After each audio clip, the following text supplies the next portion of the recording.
Hello Internet, welcome back to our Cataclysm tutorial playthrough. Last episode we made some questionable decisions about fighting these survivor zombies, which led to both us and our companion taking some damage. And if we look at our stats in the upper right, you can see that they're red, which means that they're lower than they're supposed to be. This is due to pain. We are in pain, and that is problematic, especially because most of what we want to be doing is heading out, and heading out during the daylight usually means clearing a little bit of monster density as you go and risking having to clear quite a lot. So heading right out is going to be problematic. Let's go ahead and mark this as explored because we've explored this house. And I was thinking, I'm running low on topics to discuss, right? There's tons and tons and tons of stuff that needs to be talked about. It's just that we don't have access to a lot of it yet. And this stage of the game is really about clearing stuff and getting as much loot as possible because we don't have everything yet. So this is going to devolve into at least a few episodes of us just looting and looting and looting.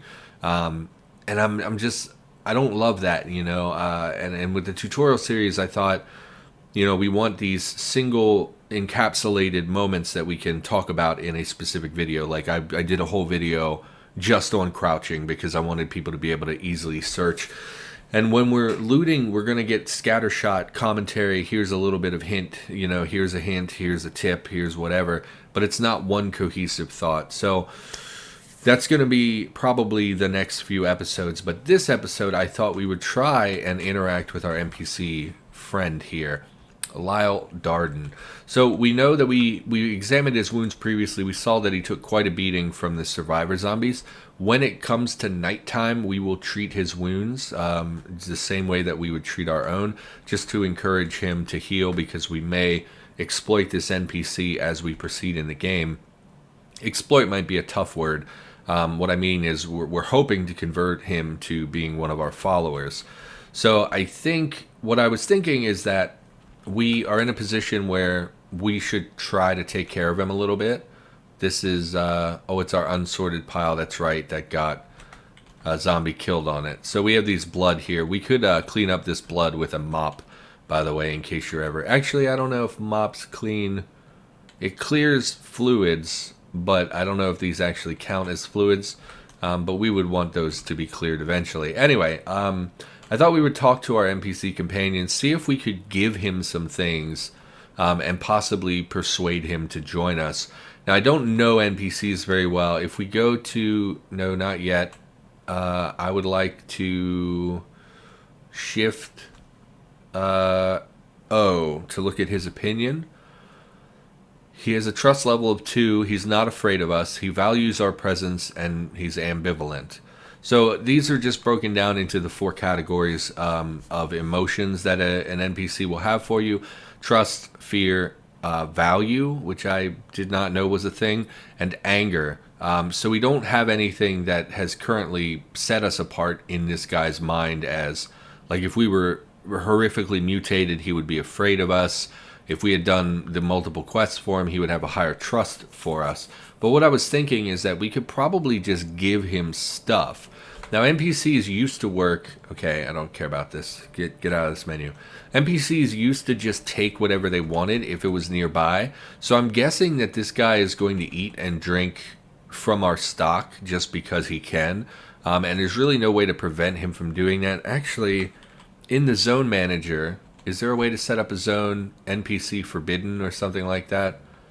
No auto pickup? No. No NPC pickup? Don't pick up, but it's only friendly NPCs? And he's not technically a friendly NPC, he's just a neutral NPC. We could probably prevent him from picking stuff up, but we really don't want to. He can have basically anything he wants.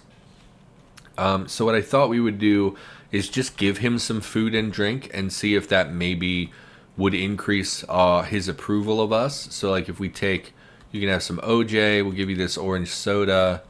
I don't want to give him mustard. We'll give him some beers. What do we not care about? Well, he probably doesn't want bird eggs because he's not going to eat just raw bird eggs. So do we have anything we could give him? Pickled veggies, sure, we'll give him a jar. It's not like they're very valuable. You can have this jar of pickles, sure. I was going to just give him stuff that goes bad soon so that I wouldn't have to worry about it. We'll give him some berries. And we'll just come over here, and I think we can just give him things. So let's talk to him. No, not yet. Let's trade items. Okay. He has a lighter, an ultralight battery, cigarette, a food dehydrator, a sickle, a photo album, and a pipe.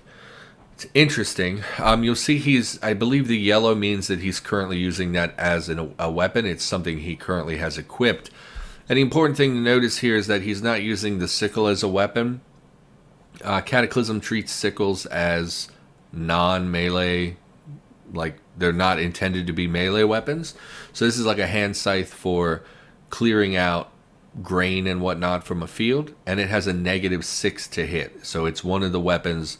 -6 is about as low as it can be.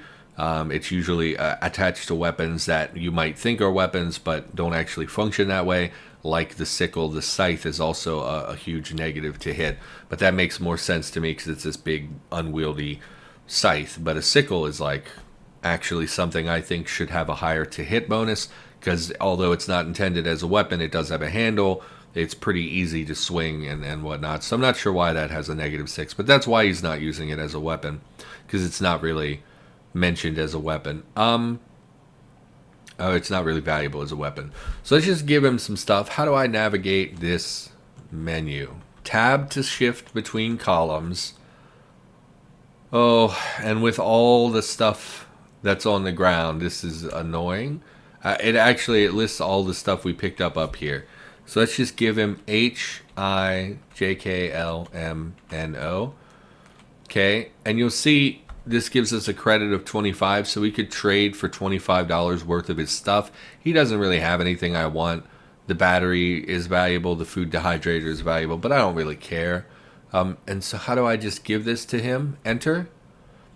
I'm never going to be able to pay you back for all that. The most I'm willing to owe you is $0. Continue with trade. Yes. So, did that adjust your opinion of us? So, Shift O. His trust is 2. Was that 1 before? Or is it the same? I don't remember. But it didn't give an appreciable change. So, let's stop this.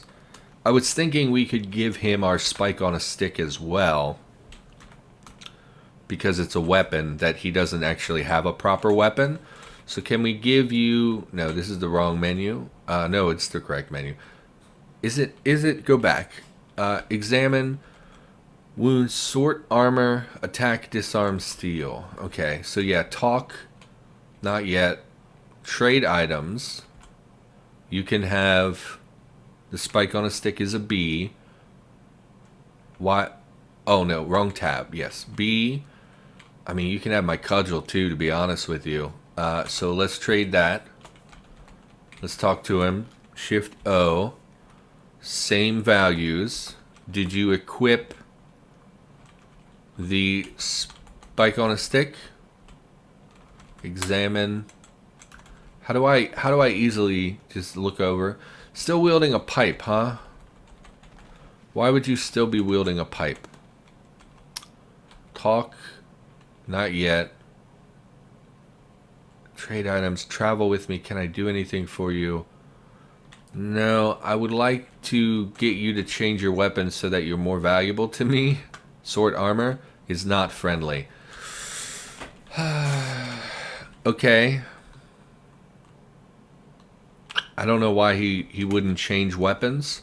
This is one of the reasons I don't use NPCs, is just because things that make sense to me that you would expect to work a certain way don't actually work that way. Now, admittedly, the spike on a stick is not an optimal weapon. It was damaged. But like the cudgel was in full condition and is like objectively better than the pipe. The only thing that the pipe is better at is having a higher damage value, but it's actually much less valuable as a weapon. So I'm not sure why they would continue to use the pipe. And giving them things has not changed their opinion. So obviously, and we talked about this before, if we hit Shift M, it will bring up the mission menu, and we have this quest from this individual to find them a relic. I was thinking about this off camera. Finding a relic, I thought initially was something like the holy symbol, which is like a necklace that you can find in the world, but actually a relic, I believe you really only find those in like museums. So the odds of us finding him a relic are way not good. So I don't really foresee us being able to do that. I gotta imagine giving them things will accumulate value over time. I don't understand. His opinion has not changed of us. You value my presence. You want to travel with me? We're friends, right? Yeah, I don't think so. So the tougher our character gets, once we accumulate gear and high tier weapons and whatnot, he will be more likely to join us. If I remember right, is how that works. Let's clear out this glass so I don't end up stepping on it. I think over time we'll just get stronger and they will be able to see that. I didn't give you all the stuff I intended to give you. So let's give them the remainder. Not yet. Let's trade. We'll give them the jar of pickled veggies and the beer. And yes, it's fine. You don't have to pay me back. Well, this isn't going great, but one thing we can do for this character is provide them with a bed. So I think we're going to... What we could do is just drag the bed. Oh, you cannot grab the bed. You used to be able to grab the bed. Cannot grab the bed. That's okay. We'll build one ourselves. So what we'll need for this is some sheets. So we're going to go ahead and grab some sheets here. And then it's just wooden planks. What is that red? It is a red jeans. Okay, that is a tiny... Okay, it's fine. So what we want is to build them a bed because as they, as night falls and whatnot, they're going to need a place to sleep. And I'm not really sure how sleep affects NPCs, but I know it does, so we might as well try to take care of them while we can. Let's go ahead and wield... Oh, we got rid of our cudgel. I mean, can we just make another cudgel really quick so I have something for smashing? Use... Yeah, the heavy stick is fine.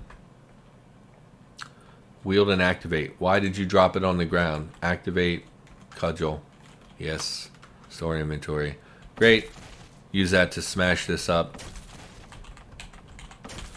I really don't feel like spending a bunch of time deconstructing. Man, my volume is very loud, so let's wait till we catch our breath.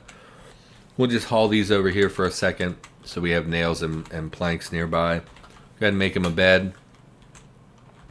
NPCs, last I checked, they do sleep. Actually, you know what? This terminal is producing a small amount of light, so we don't want to build it right here, otherwise that may prevent them from sleeping. Although there's no curtains on this either. So are they really going to be able to sleep? We should really do something to board up most of these that we took the curtains off of anyway. We'll build it over here for the time being. Just because it's dark over here and I don't know if NPCs follow the same rules that players follow, which would mean that he can't sleep there because it'll be light from the daylight. Too dark to construct. Of course it is. Of course it is. Bed. Just build him a bed here in the corner. As far as I know, they will move to that bed and sleep in it at some point as necessary. And we could grab this and move this around. I don't know if we ever talked about this. If we hit Shift G, we can grab certain furniture items. It will prompt us at the top. You'll see it says grab where. And it will just let us grab certain furniture. Some things can't be moved. Cabinets can't be grabbed. And it'll tell you that in the menu. Can't grab the terminal. Only thing we can pull here are the lockers, the bed, and the bench. Yeah, you can use this to grab single tile vehicles, things like that, although that's not really a discussion for now. We'll drop the extra sheets. We'll wield our forked spear. I'm a little disappointed, frankly, with that NPC interaction. You would think giving someone a couple days worth of food... I mean, we didn't give him a lot of food, but we gave him some food. You would think would be more valuable. You'll see there's a price attached to everything. This is the value of this item. So when we gave him items, you saw it accrued a certain amount of cash, or cash value, and that's how they determine what is valuable, I guess. So food is not as valuable as one would expect food to be. $6 for a garlic bulb. That seems a bit silly, but I guess seasoning has always been valuable. Spice and whatnot has always been valuable. Yeah, I don't see... It's also weird that wild veggies have more value than other food, because wild veggies are trivial to get and they're basically worthless from a calorie perspective. So that's the other thing. Money in Cataclysm, the value of items is like wildly... It's very arbitrary. So as far as I know, there's no set system for deciding how much an item should cost. And so a lot of the items in the game have values that are not necessarily sensible. Certain weapons and whatnot have these ridiculously high values, even though the odds that an NPC, like let's say we find a laser rifle, it's going to have this huge value to it, even though it's going to be virtually impossible to find the things you need to make it work and keep it going. They don't care about that. It's just a huge high value item. And admittedly, I'm not trying to insult them. It's like very difficult to determine value of things, particularly in a game like this where it's the apocalypse, and it's like, well, how much would people really value this? Prior to the apocalypse, what was it worth? And post-apocalypse, how much was it worth? And it's a little bit hard to make that decision. So there is another survivor zombie, even though we've killed 2 of them. It has 1 bar of health, and it's moving towards us. They do have pretty great vision, the survivor zombies. So I think we'll... Honestly, I bet it kills itself on the barbed wire. If we can just stay directly south of it, it should... Not if you're smashing it all. It is nearly dead. Okay, well, you're obviously just smashing and smashing. Can we attack through...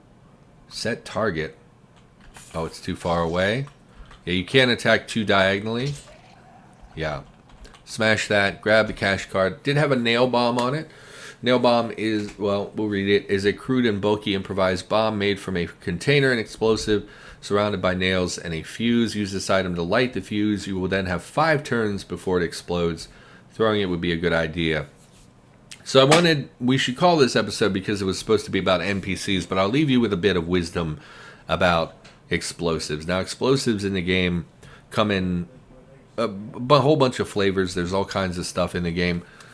In my experience, explosives are less powerful than I expect them to be. That's based on a recent game where I was shooting a grenade launcher and it wasn't really doing very much.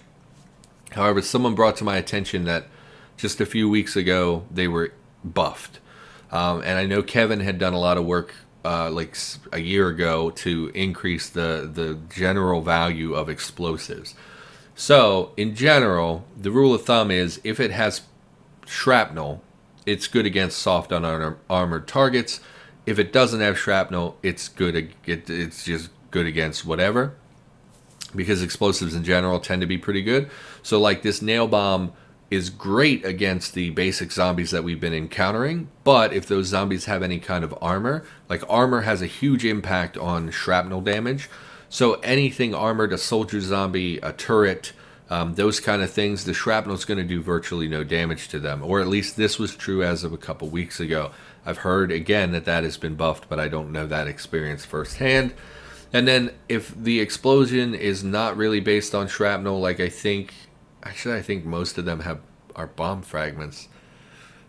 Okay, so let's ignore all that. My advice with explosives is to be extremely cautious using them. They will kill you. Once you activate them, you can throw them, but the reality is that throwing items, especially at low skills, is extremely difficult. They will not go where you expect them to go. They will not go as far as you think they will go. And then the range of the bomb is likely to catch you in the explosion. So it's important to be really careful. If you're going to throw explosives, the best thing to do is to throw around a corner and then retreat into cover. That way you're not in direct proximity of the bomb. Because if you come up here and you throw it, and you try to throw it over here, well, you're at throwing 0, so it probably ends up more like right here or over here. And then you try to run away this way, and it explodes, and it catches you in a huge radius of explosion. So yeah, just if you're gonna throw bombs with shrapnel, try to have some armor, because armor will help insulate you from the shrapnel. Be careful with explosives in general. This is not a very good tip. Now that I'm talking out loud, I don't have much to say about it. Just be very wary of explosives. It's been rare that I've used them efficiently. They almost always catch me in the blast, and I take some damage. So just be careful if you find explosives, especially if you find something like the nail bomb. Did I not pick it up? Apparently I didn't pick it up. Especially the nail bomb, because the nail bomb is heavy. So you'll see here it's 1.04 pounds. It's actually not as heavy as I expected. It said crude and bulky, so I assumed it would be huge. The bigger the explosive, the less you can throw it. So like, trying to throw a mini nuke is not really going to work very well. So just be careful. And for the love of God, if you do find a mini nuke, don't even use it. Like, people laugh about it and make jokes about it, but a mini nuke is like, I think it affects like 2 full tiles around you or something like that. It's a pretty huge blast radius. It'll make you go deaf. It'll do all kinds of terrible things. It'll radiate the area. You just got to be real careful using something like that. So I just in general would recommend not using explosives. And if you're going to use them, be very, very careful about using them. Do some testing before you actually play with them. So maybe we'll do a couple episodes where I just test explosives, but that seems like something way down the road. Anyway, this was supposed to be about NPCs. I don't know what we can do to persuade him to join us, short of doing his mission. And I don't think doing his mission is something we're going to be able to do. I doubt we can ever craft a relic. I feel like a holy relic is something like an old item from history that you're finding for this person. So seems unlikely we're going to be able to accomplish that. Anyway, for now, that's going to do it. That's a crap episode. Now that's going to do it. Thanks for watching, and I will see you next time.